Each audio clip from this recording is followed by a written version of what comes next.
Hey guys, how do you do? Back again with another video after a long time not making videos.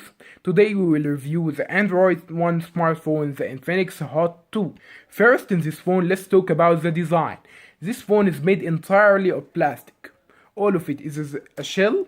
From the back you have a glossy plastic which collects smudge, as you can see, so much.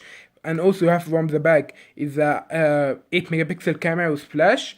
You have from the right side, which is matte plastic, the power button and the volume up and down. From the front you have the speaker, the proximity sensor, and the 2 megapixel camera.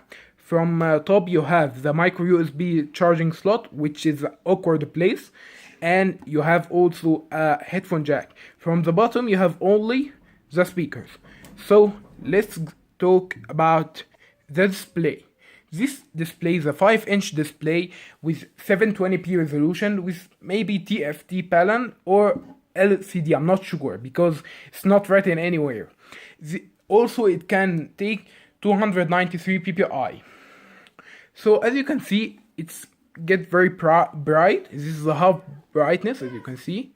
If I want to get to full, not half, 70%, as you can see full how it is, but I'm doing 74. The camera in sunlight is good, but not that great, but it's visible. And also the touch responsive is great. The resolution is not that great one, but it does the job well. I'll show you a video to see by yourself and judge also the speaker.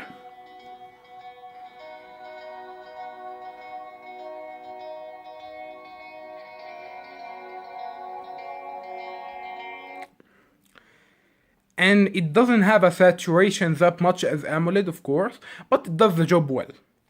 The next thing is the performance. This phone has a MediaTek quad-core processor with 1.3 GHz and 2 GB of RAM. It runs fluid most of the time in basic tasks like Facebook, Twitter and everything, and games also, but games not the heavy one. The low one, which is not much low as this game, which is Disney Crossy Road, which is new by the way, runs smoothly as you can see.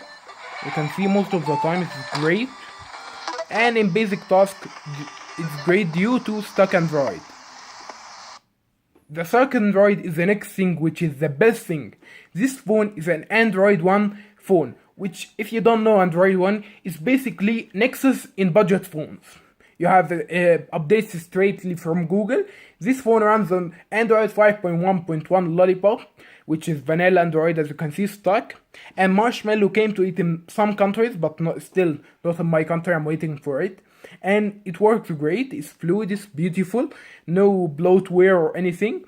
And I think, my opinion, that's one of the main selling point of the phone. And also you get the updates straight from, and if you're curious, if you want to see the Geekbench scores, as you can see, it's a low one, not the one, but it does the job well at all. The next thing is the camera. This phone has an 8 megapixel back rear camera with 2 megapixel fronts, which is bad. I'm sorry, it's bad.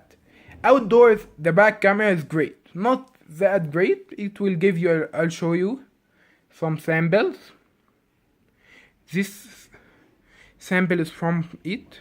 I'm testing only the macro. As you can see, from some fogs and like that, it doesn't have much details. It's foggy, but in sunlight it's good. Low light, give it away. The front camera, as you can see, is terrible.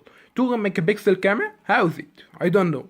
But keep in mind that's an $80 smartphone, and above that it has a Google camera, which is a laggy camera app. As you can see, when I'm taking some waiting, sometimes it takes more time.